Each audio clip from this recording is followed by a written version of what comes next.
Hello everyone, அஸ்ஸலாமு அலைக்கும். Welcome back to my channel. இன்னும் ஒரு யூஸ்ஃபுல்லான வீடியோ ஒன்றோட உங்களையே சந்திக்கிறதுல மிச்சம் சந்தோஷம். இந்த வீடியோவில் நான் உங்களோட ஷேர் பண்ணுற ரெசிபி எள் உருண்டை தான். இது ஸ்ரீலங்காவில் தலகுலி அப்படின்னும் சொல்லுவாங்க. அதாவது தலை ரோல் அப்படின்னும் நான் அவங்களுக்கு இந்த ஹெட்டிங்கில் பார்த்த உடனே விளங்கியும் இருக்கும்.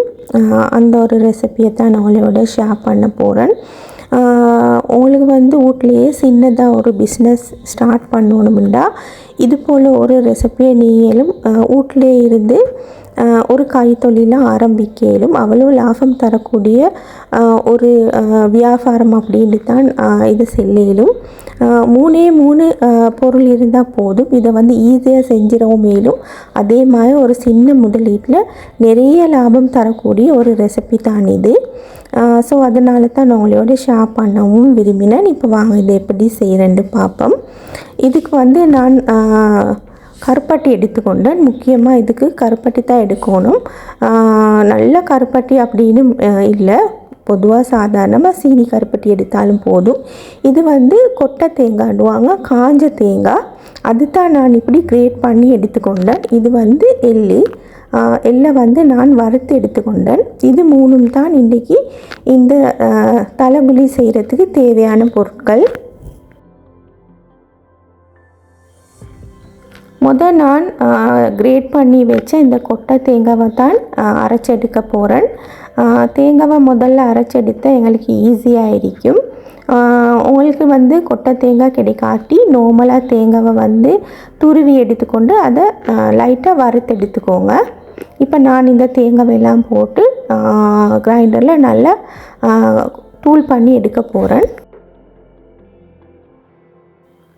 பாருங்கள், இது மாதிரி நல்லா அரைப்பட்டு வரணும். நான் எடுத்த எள்ளில் ஒரு 2 டேபிள் ஸ்பூன் மாதிரி மிச்சம் வச்சுக்கொண்டு பாதி எள்ளை இந்த தேங்காயோட சேர்த்து அரைக்க போகிறேன். அதோட நான் கிரேட் பண்ணி வச்ச கருப்பட்டியையும் இதில் ஒன்றா போட்டு தான் இப்போ ஃபுல்லாகவே எல்லாத்தையும் அரைச்செடுக்க போகிறேன். இது இந்த எள்ளுருண்டை ஹெல்த் பெனிஃபிட்ஸ்லேயும் சின்ன பிள்ளைகளுக்கும் நிறைய தாராளமாக கொடுக்கலும். மிச்சமே ஹெல்த் இஷ்யூஸ் ஈக்கிற அந்த மெலிஞ்சிக்கிற பிள்ளைகளுண்டுவாங்க, அது போல் ஈக்கிற பிள்ளைகளுக்கு இந்த எள்ளுருண்டை கொடுத்தா மிச்சமே நல்லம். ஒரு பழமொழி மீக்கி இளைச்சவனுக்கு எள்ளு, கொளுத்தவனுக்கு கொள்ளுன்ற மாதிரி கொஞ்சம் மெலிஞ்ச பிள்ளைப்பாங்க சில உமமாக இருக்குது. மிச்சமே கவலையாகிக்கும், இந்த பிள்ளையை இப்படி மெலிஞ்சிக்கிண்டு அப்படிப்பட்ட பிள்ளைகளுக்கும் இந்த எள்ளுருண்டையை தாராளமாக பிடிக்கலும். இப்போ அது மூணையும் போட்டு நல்லா நான் அரைச்சி எடுத்துக்கொண்டேன். இப்படி ஒரு கோப்பையில் நான் போட்டு எடுத்ததுக்கு பிறகு அந்த மிச்சம் மீக்கிற எள்ளையும் போட்டு இதை நல்லா மிக்ஸ் பண்ணணும்.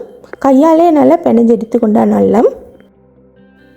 முக்கியமாக நான் இன்றைக்கி இந்த எள்ளை நார்மலாக தான் எடுத்துக்கொண்டேன். இது வறுக்காத எள்ளு தான்.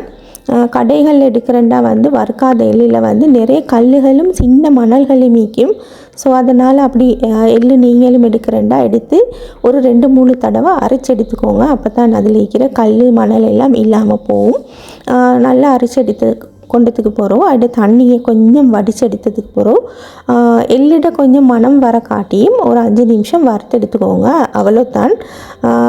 எள்ளு கொஞ்சம் நல்லா வறுபட்டு மனம் வர காட்டியும் வறுத்தெடுத்தால் போதும். சில பேர் நினைப்பீங்க இந்த ரெசிபிக்கு கட்டாயம் கருப்பட்டி தான் சேர்க்கணுமா, சுகர் சேர்க்கலாமாண்டு. ஆனால் இதில் ஒத்தென்டிக் டேஸ்ட் வரணும் அப்படின்னா இதில் ஒரிஜினலாக ஸ்ரீலங்காவில் இந்த எள்ளுருண்டை செய்கிறண்டா கருப்பட்டி தான் யூஸ் பண்ணுவாங்க. ஸோ அதனால் முடிஞ்ச அளவுக்கு சுகரை அவாய்ட் பண்ணிவிட்டு கருப்பட்டியே சேர்த்துக்கொள்ள பாருங்கள். அப்போ தான் டேஸ்ட் வைஸ் எல்லாம் போனாலும் நல்லாவே ஈக்கும்.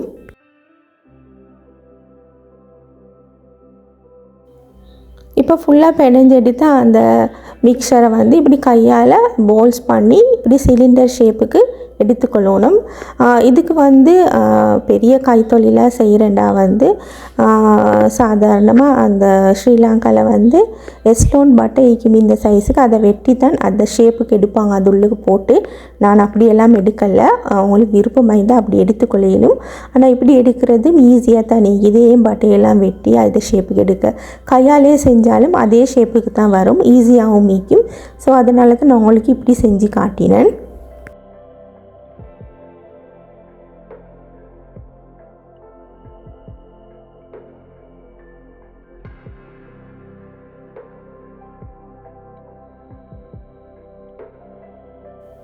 பாருங்கள், இப்போ ஃபுல்லாக நான் எல்லாத்தையும் செஞ்சு எடுத்துக்கொண்டேன். இப்போ கடைகளில் விற்கிறேன்டா இது மாதிரி டிஷ்யூ பேப்பரில் தான் வந்து இதை வந்து டொஃபி சுற்றுற மாதிரி சுற்றி இதை வந்து பேக்கெட்டில் போட்டு விற்கிறதுக்கு வைப்பாங்க. ஸோ அதனால தான் நான் இப்படி செஞ்சு காட்டுறேன். உங்களுக்கு வீட்டில் இருந்து கொண்டே கைத்தொழில் மாதிரி செய்யணும்னா இதே மெத்தடில் செஞ்சு பேக்கெட் பண்ணி உங்களுக்கு விற்கலும். வீட்டிலே இருந்து கொண்டு ஒரு சூப்பரான பிஸ்னஸ் ஐடியா ரெசிபி ஒன்று தான் உங்களோட இன்றைக்கி நான் இந்த வீடியோவில் ஷேர் பண்ணி மீக்கிறேன். இந்த ரெசிபி உங்களுக்கு நிச்சயமே யூஸ்ஃபுல்லாக இருந்திக்கும் அப்படின்ட்டு நம்புகிறேன்.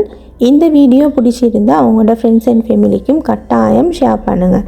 இன்ஷா அல்லாஹ் மீண்டும் இன்னொரு வீடியோண்டோட உங்களே சந்திக்கும் வரை பாய் பாய்.